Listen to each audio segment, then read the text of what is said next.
def une très grande déclaration à travers Emmanuel Macron, son président, avant lui peut-être François Hollande, ne France reconnaître na massacre bi mu tombé itam ak ñuy waxi souveraineté au Sénégal.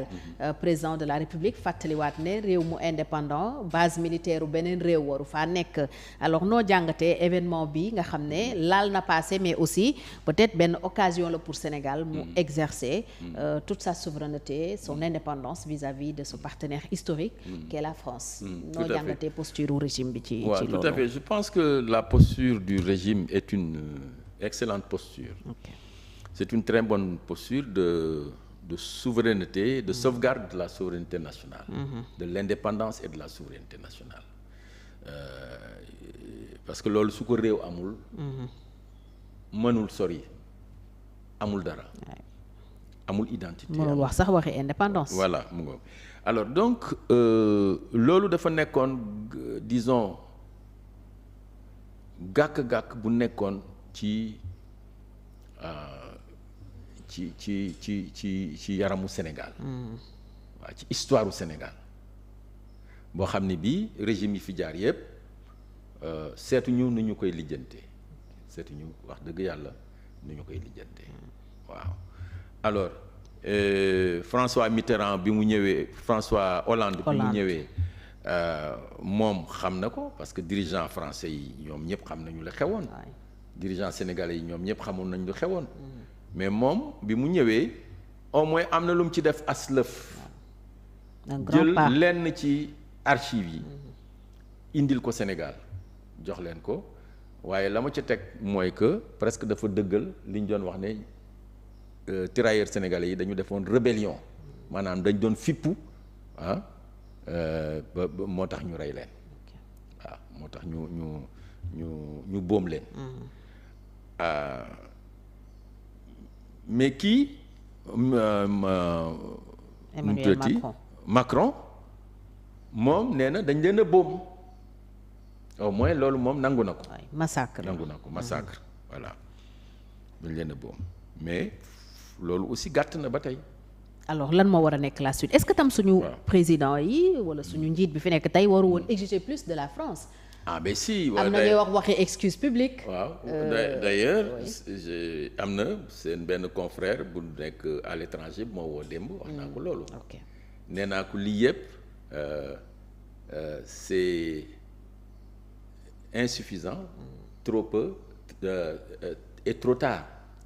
Ça arrive c'est trop peu et trop tard. 80 ans après. Voilà 80 ans après. Alors ce qu'il faut c'est d'abord qu'il faut faire toute la lumière sur ça. Je pense que commission boobu Premier ministre Ousmane Sonko taxawal le professeur Diouf jiite ko qui est un professeur émérite n'est-ce pas.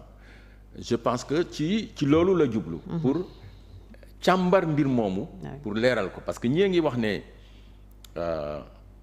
lim bi ëpp na li ñu déclaré ñetti téeméer la ñu boom ñii ngi wax ne juróom-ñaari téeméer la ñu boom kenn xamul ñaata la ñu waaw waaye li mat a xam ci histoire boobu mooy ñoom dañ leen a tooñ ba fi tooñ mën a yem ndax booba Sénégal France dafa ñëw moom Sénégal noonu lañ ko mën a waxee coloniser Sénégal bi mu ko coloniser mu am guerre Allemagne attaqué France ñëw nii France def Sénégal Allemagne fas yéene def ko France France ne ala mukk loolu du ko nangu Front populaire moo nekkoon au pouvoir ñu def Front populaire De Gaulle def ay appel 18 juin jóge fële ci Angleterre alors gouverneur yi fi nekkoon ak yooyu et cetera ñooñu ñu jox leen ay ordre pour ñu jël ay sénégalais fii yóbbu leen pour ñu xeex pour ñu may leen doole. défendre France pour défendre France pour que allemand yi bañ a moom France ñoom ñu dem bi ñu demee am na sax pour te dire que Sénégal ay jàmbaar lañu suñu nit du kilifa diine yi ñi ci bëri amoon nañ ci sax seen njaboot yu ci duggoon pour te dire que ñoom population bi lu mu dugg rek ñu dugg ci ak ñoom ak moom te boobu xëy na mënoon nañ ko bañ tu vois waaye comme mënuñoo jàkkaarloog tubaab bi xëy na ne ko loolu lii du fi am ñu ànd ak population bi jël seen njabootu bopp dugal ci biir waaw ñu dem am na ñu ci ñàkk seen bakkan mais amoon na lim bu toll ci 2 junni yoo xam ne génnoon nañu ci guerre bi jàppoon nañ leen sax ñenn ñi ba tëj leen foofu waaye bàyyi woon libéré woon nañ leen ba jàpp leen ñu guerre ba jeex ñu war a ñibbisi bi ñu waree ñibbisi ñuy laajte seen payoor ndax boo defee guerre am na ay indemnité yu ñu la war a fay ñi nga xam ne nag tubaab lañu ay français lañu fay te nekk seen ay naatango ñoom fay nañ leen ñoom nag kon ñu jàppee leen ne ay nit ñi ñu moom lañu ay jaam lañu rek voilà ñu ne leen duñ leen fay te ñoom bu dul woon ñoom amaan na Sénégal France du libéré wu du jóge ci mbuumu njaam ngi nga xam ne ci la ko allemand yi bëggoon a dugal ñooñu koy dañ leen a waroon a sargal décorer leen waxuma la sax jox leen seen solde waaye dañ ci waroon a yokk sargal leen décorer leen kañ seen réew kañ seen xeet waaye au lieu de loolu ñu ne leen ñu jéem leen a nax ne leen balaa ngeen a agsi fii Sénégal loolu dañ leen ko fay seen payoor bi ñu agsee nag fii ci camp Thiaroye ba commencé laaj loolu ñu boom leen ñoom ñëpp ñëw indi ay ngànnaay yu mag a mag a mag daal di leen boom ba ñu tëdd ñoom ñëpp ñu suul leen foofu loolu nag këyit yi nga xam ne moo koy firndeel yëpp ña nga woon ñu denc ñoom France ci seen ay kàggu foofu pour nëbb dëgg gi pour nëbb dëgg gi waaye dëgg mooy mujj toujours mooy mujj waaw kon loolu François Hollande def te ma wax la ne def na ko baax na waaye gàtt na lii aussi kii def Macron ma ne la baax na waaye gàtt na alors li koy faj nag mooy li nga xam ne moom la gouvernement bu bees bii ñu am te ñu nekk ay souverainistes ay panafricanistes def mooy taxawal benn commission d'enquête boo xam ne seen liggéey mooy leeral mbir mi n'est-ce pas ensuite ñu jël date boobu pour rendre hommage à ces tirailleurs qui sont de véritables héros ñoo xam ne vraiment yóbbu nañu turu Afrique fu sore voilà.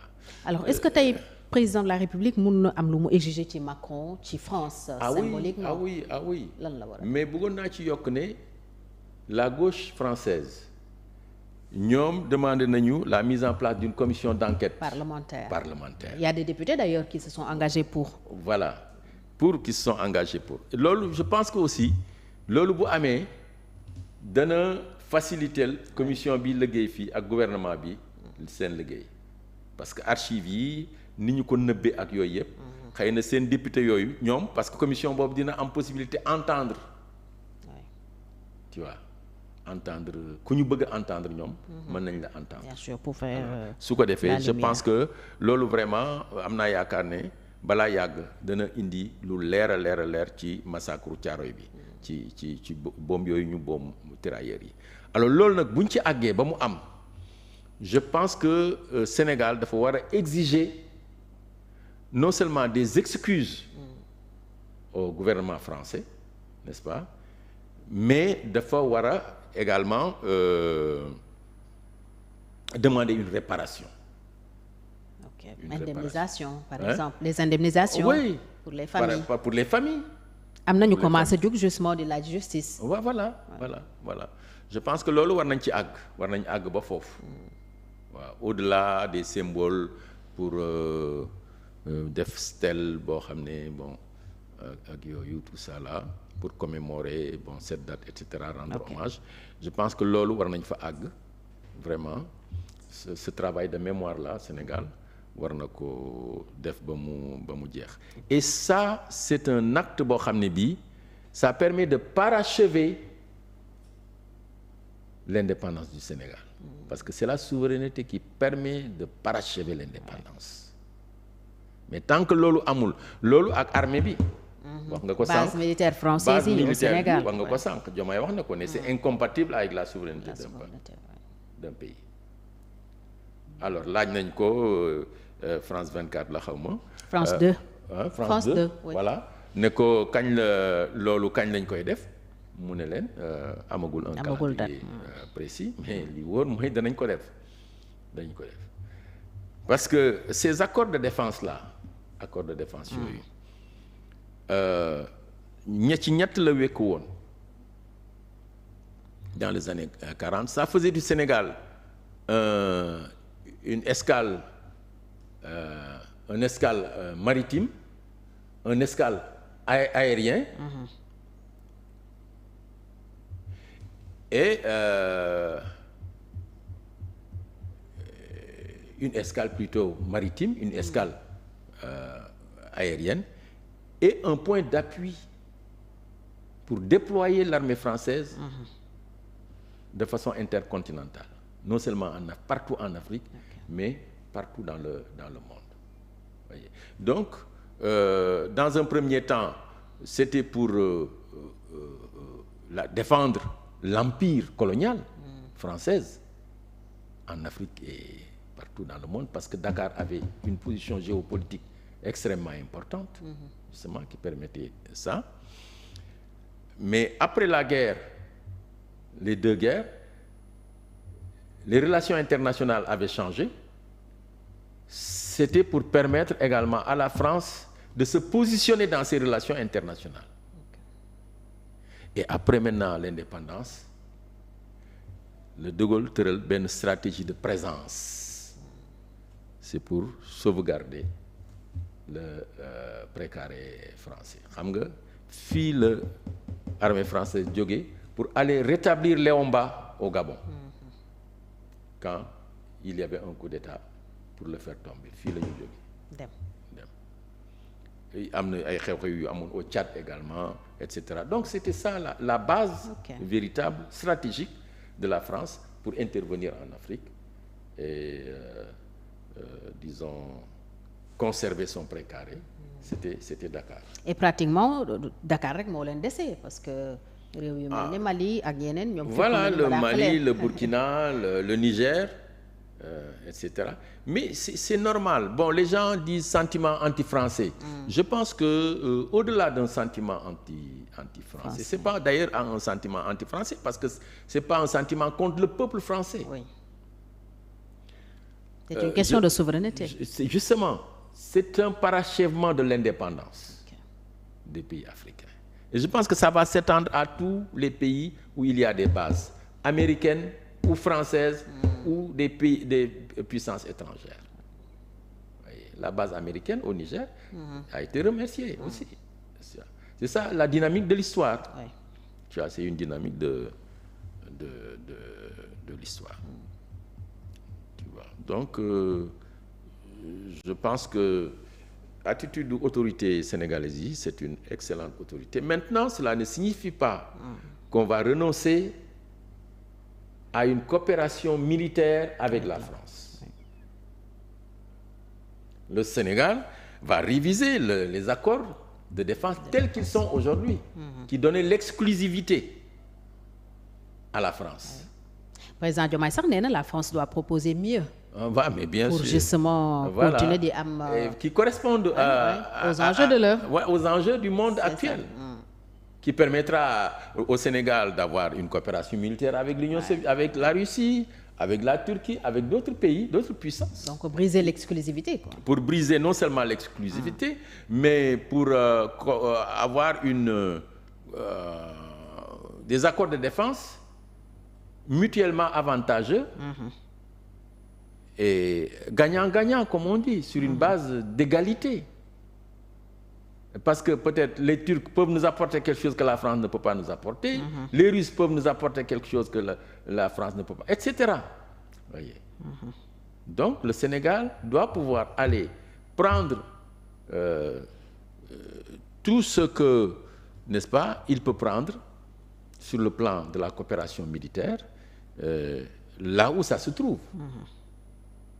Là où ça se trouve, tu vois. Donc ça va vraiment permettre au Sénégal d'exercer pleinement sa souveraineté sur le plan de la sécurité, sur le plan militaire. Maintenant, le fait de poursuivre notre coopération militaire avec la France, malgré le départ des troupes françaises du Sénégal, prouvera la maturité du Sénégal et permettra de préserver les relations historiques entre la France et le Sénégal. jërëjëf Djibril Gningue xam naa ne foofu la ñuy jeexale on a fait le tour de l'actualité ci tour d'actu tey bii ma amoon mbégte lool dalal la ci bàyyi la nga tàggoo ak ñi ñu doon seetaan di la remercier encore ci disponibilité bi. waaw jërëjëf Fatou Thiam Ngom maa ngi lay remercier vraiment dellu di la gërëm di la sant bu baax. ci invitation bi ak di am mbégte donc saa su ne dellu si fii di pour càmbar ak yow actualité bi.